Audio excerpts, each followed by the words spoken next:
I'm in Mad River, California. I just had to get a selfie shot with those deer behind me.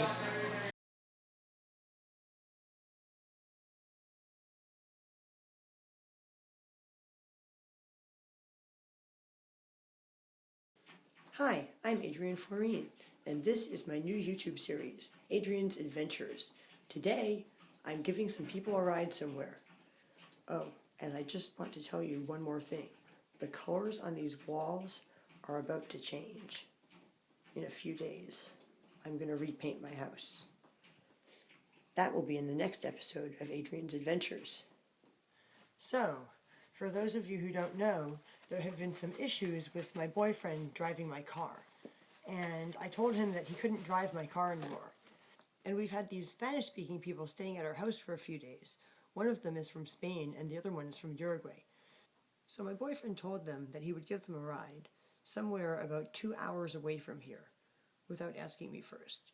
So I'm not really comfortable with him driving the car 2 hours away. So basically I have to give them a ride. I've been working on my video project. I keep having computer problems. I finally got to working on it. I was finally getting something done, and now I suddenly have to stop and give these people a ride. And to make matters worse, one of the tires on my car has a slow leak, so I might have to stop and have my tire repaired because I'm driving them way out in the middle of nowhere. Wow, this is just absolutely ridiculous. I'm trying so hard to get ready to go here. I'm retrieving my necklaces that I took off earlier when I took a quick shower. Alright. It's on. Things are falling. Oh yes, and here I've got a change of socks. I couldn't even find matching socks. I got some cloth menstrual pads because I'm having my period.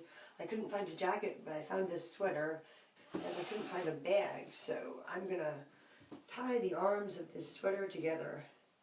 And I'm going to use the sweater as a bag. I also got a normal shirt and skirt in case I get tired of wearing this big bulky dress. Do you like my big bulky dress? I got it at a thrift store a few days ago. Alright, I hear a door opening. That's probably them coming to see where I am. I better go to the bathroom and leave. Okay, I've got all my stuff together. I've got my purse. I've got all of my cloth items that I'm bringing with me, and I'm ready to leave. But first, I have to say goodbye to the kitty cats. Oh no, Taylor, I didn't mean to startle you. Goodbye, kitty cats. Goodbye, Snowball. As you can see, actually I don't think you can see, as you can see, I'm leaving a desk full of computers and cats that are walking on the computers, which they're not supposed to be doing. That's because I'm not done working on my project. I should be working on it now, but I'm leaving for one of my adventures. So, see you later.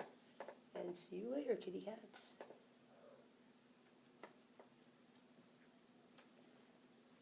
Oh, I've got to say goodbye to this one on camera. Goodbye. Goodbye, Slate. You may have seen him in some of my other videos. He's Slate, the cat with a crooked tail. Taylor also has a crooked tail.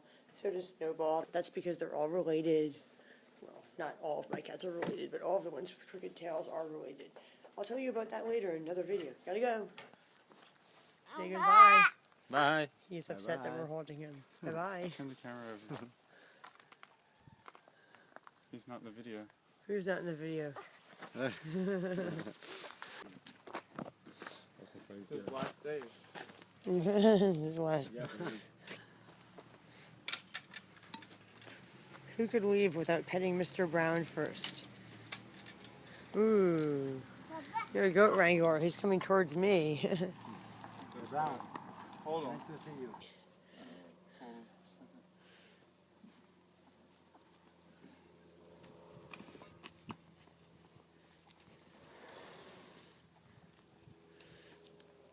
Of course, this has to happen before we can leave. He's silky smooth since I gave him a bath.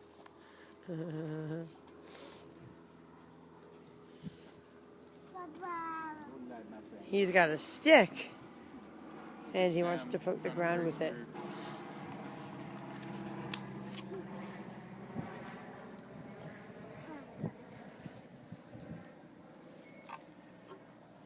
Can you bring my really nice stainless steel pot back into the house? No problem. Thank you. This is the first time I've driven through here. Yeah? Since the wildfires a few months ago. Actually, the last time I drove through here was a few years ago.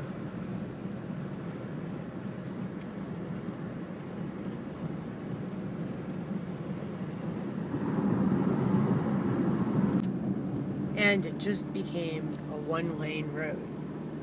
But cars travel both directions on this one-lane road. There are some places where you might actually have to pull over if a larger car is coming the other direction. This is the road to Bridgeville, California, where I thought I was going, but I'm actually going to Mad River, California, which is quite a ways farther. Not that much of a ways farther, but it's farther. Anyway, this is the crazy part of the road, which continues for many miles. And now I'm driving. Don't worry, I'm paying close attention to the road.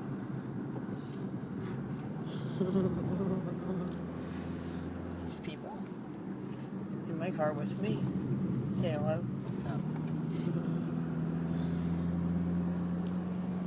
And we're going way out in the middle of nowhere to the backwoods of Humboldt County, California, which is where I live. You should know that by now. We're in Trinity County now. We just crossed the Humboldt-Trinity County line. And we're making the final descent into the valley where the very small town that barely qualifies as a town of Mad River, California is located. Basically, there are two kinds of people who live in Mad River. Farmers and marijuana farmers. We're going to see the later of the two. It's getting darker. Actually, it's getting dimmer over in Mad River. And now I'm here in Mad River, California. And behind me are the only businesses in town, other than the ones I just mentioned. That's the post office. That's the Mad River Burger Bar. I'm gonna get a burger from there after I drop these guys off. We're currently waiting for their ride. And this is the meat store and the bar. I just used the bathroom in the bar. I'm gonna get a quick video clip of what it looks like inside of there. They let me pee for free. Oh, there it is, see? You walk in and you see meat and bread and more meat. And that's about it. I just had to get a selfie shot with those deer behind me. I guess that's their ancestors. I like old pictures. That plant that looks like a weed is actually gopher's purge. The roots kill gophers when the gophers eat them. Wow. So this 60 or 70-year-old scrawny looking marijuana grower actually just invited me to hang out at his house. So now I'm driving to a marijuana grower's house. Way out in the sticks of Humboldt County, California. Well, I guess not that far out. We're turning right now. That's just great. I love this road. I didn't realize I would be taking my vehicle on a road like this today. I just dropped them off in the backwoods of Trinity County. We were way in the backwoods, way out in the middle of nowhere. As I was driving up here, I started videotaping, and they got really paranoid and told me to stop videotaping. I think that they thought that the guy who they were going to work for could see me videotaping. He was in the car in front of us. We were following him up. So now that there's no car in front of or behind me, I am going to videotape the scenery for you. Because this is beautiful. And I just had to get a video clip of it. I mean, you can't really tell where I just went. You know, I was off of this road, but if you even knew where this road was, you still wouldn't be able to tell where I went. But honestly, where I just went was something that you might have only ever heard of, that you have probably never seen. I just went to a very large outdoor marijuana grow. Totally legal medical marijuana grow, but very large nonetheless. 15-foot tall plants. It was amazing. Okay. I literally cannot believe what I just saw. And I've got to talk about it on camera, even though this video will probably never be on YouTube, and if it is, it probably won't be on YouTube for many years. But I just dropped off 2 foreigners, one from Spain and one from Uruguay, into a world that I've only heard of and I've never actually seen in person. I just dropped them off at a large outdoor marijuana grow run by a man who spends his winters in Thailand with his Thai girlfriend and hires only foreigners and almost never Americans to harvest and trim the large amount of marijuana that he grows. You hear about these people often in the news when they get busted, but in all of my years living in Humboldt County, I've never actually met one. I've been to a lot of large marijuana grows, but never one of those ones you hear about where the men who run it go to Thailand for the winter, where they have Thai girlfriends, and they only hire foreigners to trim their marijuana. Apparently, people have been to just this one guy's property from all around the world. He was listing all the countries where his trimmers have come from, and they were all around the world. They were from Europe, they were from South America, they were from Asia, they were from everywhere. But right now, he only has Spanish-speaking people. There's people from Venezuela, there's people from other Spanish-speaking countries, and there's the 2 guys that I just dropped off. One from Spain and one from Uruguay, who, just like the French-speaking people who spent the night at my house a few weeks ago, flew out here to Humboldt County, California, from another country in hopes of finding work in the marijuana industry. They don't even really smoke marijuana. They smoke it a little bit, but not like we do out here. None of them. Not the Spanish-speaking guys, not the girls from France. They took 1 or 2 puffs off the joint or the spliff or out of the pipe, but mostly they didn't really smoke. They came here strictly to make money.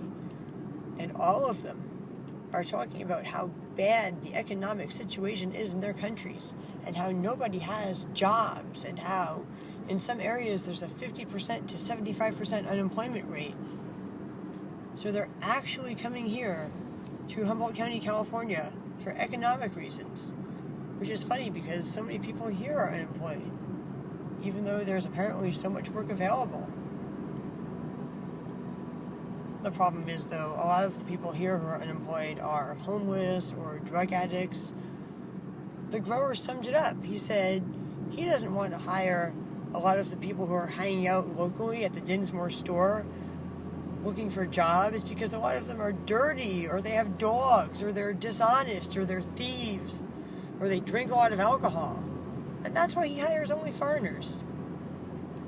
And also, he kind of gives them a worse deal because he says he pays a high price per pound of marijuana trimmed, but he actually pays the normal price, but he doesn't pay for their food. See, I would expect the grower to pay for my food. And that's another way he gets a better deal for himself hiring foreigners, is that he tells them, oh, $200 a pound is a higher than normal price. For that price, you buy your own food.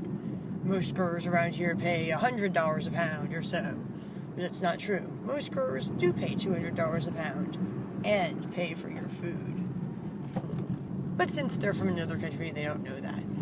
The guy gave me all kinds of marijuana. He gave me a not yet dried bud off of one of his freshly harvested marijuana branches. He gave me some dried, old-looking brown marijuana that looks like it was from at least a year ago, if not a few years ago. And I rolled a joint of some dank green-looking marijuana that was still very dry, that may be this year's harvest, but dried maybe in front of some kind of heater where it got over dry. I've got all these roaches of various sizes. Oh yes, I also have another spliff that's not smoked at all. So I'm very paranoid driving with all this marijuana. Not because it's marijuana, because I have a medical marijuana prescription, but because it's partially smoked marijuana. I don't want to be driving with partially smoked marijuana and have them think I'm driving while stoned or something, which I'm not.